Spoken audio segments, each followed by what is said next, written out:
தமிழக ஆளுநரிடம் பத்திரிகை செய்தியிலே 22, 23 பதவி பிரமாணம் செய்ய வைப்பதாக ஒரு தகவல் வந்திருக்கிறது. அந்த தகவலின்படி காலையிலேயே தொலைபேசி நகல் மூலமாக அனுப்பிவிட்டேன். ஜனாதிபதி, பிரதம மந்திரி அனைவருக்கும் பதவி பிரமாணம் செய்ய போவதை தடுக்க வேண்டும்.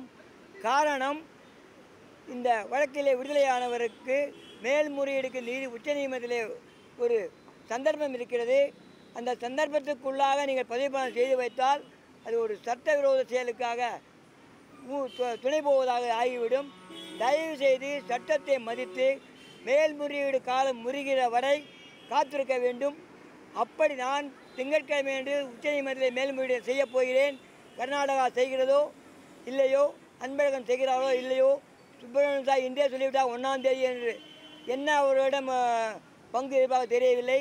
அதற்கெல்லாம் அப்பாற்பட்டு ஒரு வழக்கிலே பொதுமக்களுக்கும் உரிமை இருக்கிறது என்ற காரணத்தை கொண்டு நான் திங்கட்கிழமை என்று அங்கு பதிவு செய்ய போகிறேன்.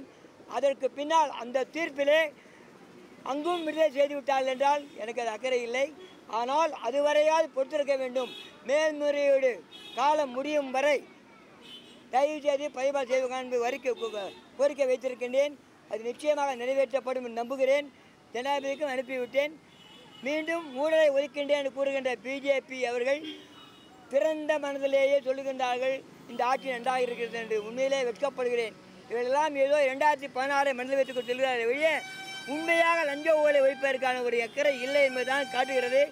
அதுக்கு ஒரு முடிவு நிச்சயமாக உச்சநீதிமன்றம் கொடுக்கும் என்று நம்புகிறேன். நீதித்துறை அசிங்கப்படுத்தியதை களங்கத்தை களைய டிராபிக் ராமசாமி தமிழ் புறப்பட்டு விட்டேன் என்பதை வருத்தத்தோடு தெரிவித்துக் கொள்கிறேன்.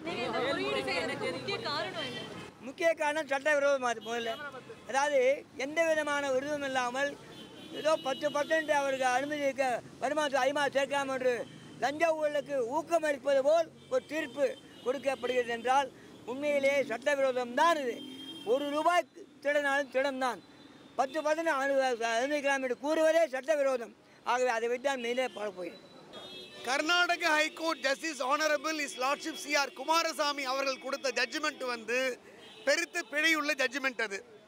அதை திருத்தவும் முடியாது, திருத்தவும் அனுமதிக்க முடியாது.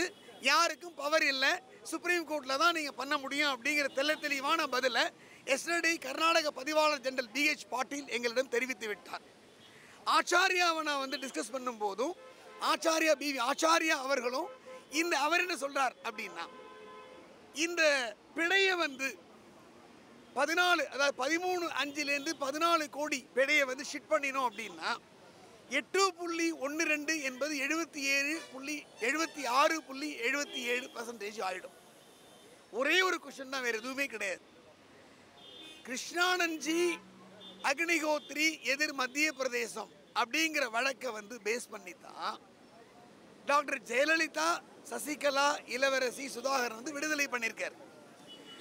மற்ற கிரவுண்டில் விடுதலை பண்ணியிருந்தாருன்னு வச்சுக்க CR குமாரசாமி இந்த மாதிரி ஒரு சட்ட சிக்கலை எழுவதற்கு வாய்ப்பு இல்லை. அந்த ஒரு ஜட்ஜ்மெண்ட்டில் அதாவது வருமானத்திற்கு அதிகமான சேர்க்கப்பட்ட சொத்து மதிப்பானது 10%க்குள்ளே இருந்ததுன்னா விடுதலை செய்யப்படலாம் அப்படிங்கிறது தான் அவருடைய ரேஷியோ. அதை பேஸ் பண்ணி தான் விடுதலை பண்ணியிருக்காரு. இவர் சொல்ல போனால் டாக்டர் ஜெயலலிதா அவர்களுக்கு குமாரசாமி தான் அநீதி இழைச்சிருக்காரு. அதாவது இந்தியன் ஜுடிஷியரிக்கு அநீதி இழைத்ததை தவிர இந்த ஜட்ஜ்மெண்ட் பிரகாரம் இப்போ 76.77 என்ன ஆகிடும், குன்ஹா அவர்களுடைய ஜட்ஜ்மெண்ட் வந்து அப்பீல்ட் ஆகி அப்பீல் வந்து டிஸ்மிஸ் ஆகிரும். இது வந்து இந்தியாவில் உள்ள நாங்கள் சுப்ரீம் கோர்ட் அட்வொகேட்ஸ் தான் தெரியணும் அவசியம் கிடையாது, எல்லாருக்குமே தெரிஞ்ச விஷயம்.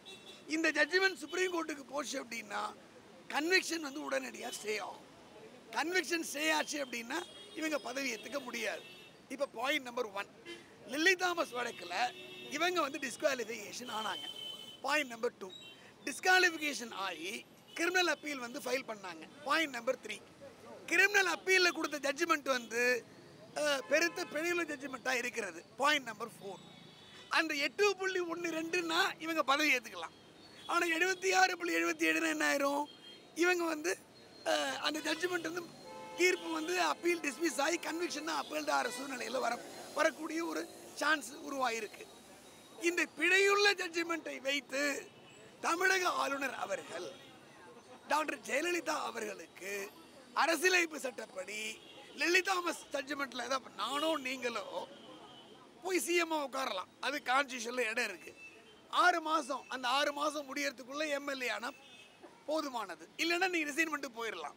ஆனால் ஏற்கனவே லெல்லி தாமஸ் வழக்கில் டிஸ்குவாலிஃபை பண்ணியிருக்காங்க. ஸோ டிஸ்குவாலிஃபிகேஷன் தான். ஸோ டிஸ்குவாலிஃபைட் பண்ண அவங்க இந்த தமிழக ஆளுநர் வந்து பதவி பிரமாணம் பிழையான ஜட்ஜ்மெண்ட் வச்சு பண்ணலாமா, 90 days வெயிட் பண்ணணுமா? இந்த குளறுபடிகளுக்கெல்லாம் நாங்கள் என்ன சொல்கிறோம்? இஸ் எக்ஸலன்சி கவர்னர் அவர்களே, நீங்கள் உங்களுக்கு 160 அந்த செக்ஷனில் கொடுக்கப்பட்ட உங்களுடைய பவர்ஸை பயன்படுத்தி சென்னை உயர்நீதிமன்ற honourable chief justice Sanjay Kishan Kaul அவர்களை கன்சல்ட் பண்ணுங்க. Attorney general of India Mukul Rohatgi அவர்களை கன்சல்ட் பண்ணுங்க. 2 பேருடைய ஒப்பீனியனை வாங்கிட்டு இந்த கிரேவ் எரர் உள்ள ஜட்ஜ்மெண்ட் பிரகாரம் இவர்கள் விடுதலை செய்யப்பட்டாரா, இந்த விடுதலை வந்து அவங்க பதவி பிரமாணம் ஏற்றுக்கொள்வதற்கு தகுதியானதெல்லாம் முடிவு பண்ணி பதவி பிரமாணம் பண்ணி வைங்க. அது இல்லாமல், அந்த ஒப்பீனியன் இல்லாமல் தன்னிச்சையாக அவங்க மெஜாரிட்டியை காமிச்ச உடனே நீங்கள் பதவி பிரமாணமும் ரகசிய காப்புரமானம் பண்ணக்கூடாது அப்படிங்கிறதா எங்களுடைய கோரிக்கை. இது வந்து ஜஸ்டிஸ் சிஆர் குமாரசாமி ஹானரபிள் லார்ட்ஷிப்புடைய இன்னெஃபிஷியன்சி தான் காட்டுது. இந்த மாதிரி ஒரு முக்கியத்துவம் வாய்ந்த வழக்கில் வந்து ஒரு மேத்தமேட்டிக்கல் கால்குலேஷனை அரைவ் பண்ணி 76.77க்கு பதிலாகி 8.12 கொண்டு வந்திருக்காரு அப்படின்னா, இது வந்து நான் ஓப்பனாக சொல்கிறேன், ஏன்னா என்ஜேஎஸ்சியில் நான் இந்த பெட்டிஷனர், இது ஃபெயிலியர் ஆஃப் தி கலீஜியம் சிஸ்டம். இந்த மாதிரி வாய்ப்புகள் வந்து வருவதற்கு சான்ஸே கிடையாது. இது ஹானரபிள் ஜஸ்டிஸ் குமாரசாமி அவர்களுடைய இன்காம்பிடன்சியையும் இன்னெஃபிஷியன்சியும் தான் காட்டுது. இதை நாங்கள் இம்பீச்மெண்ட் மூலமாக நாங்கள் சரி பண்ணிக்கிறோம். கர்நாடகா போகிற வழியில் நீங்கள் கடத்தப்பட்டதாக சொல்கிறாங்களே சார், அது உண்மையா? அந்த சப்ஜெக்டை பொறுத்த வரைக்கும் வந்து பல மிரட்டல்கள் வருது. 2 இடத்துல வந்து அப்டேட் பண்ணாங்க. இது சம்பந்தமான வழக்கு வந்து எனது கல்லிக்கு ராஜாராமன் அவர்கள் supreme court honourable chief justice of India Dattu அவர்கள் தலைமையிலான பெஞ்சில் முறையிட்டு அந்த மனு விசாரணையில் இருப்பதால் நான் மேற்கொண்டு அதை பற்றி நான் எதுவும் சொல்கிறதுக்கு விரும்புகிறேன்.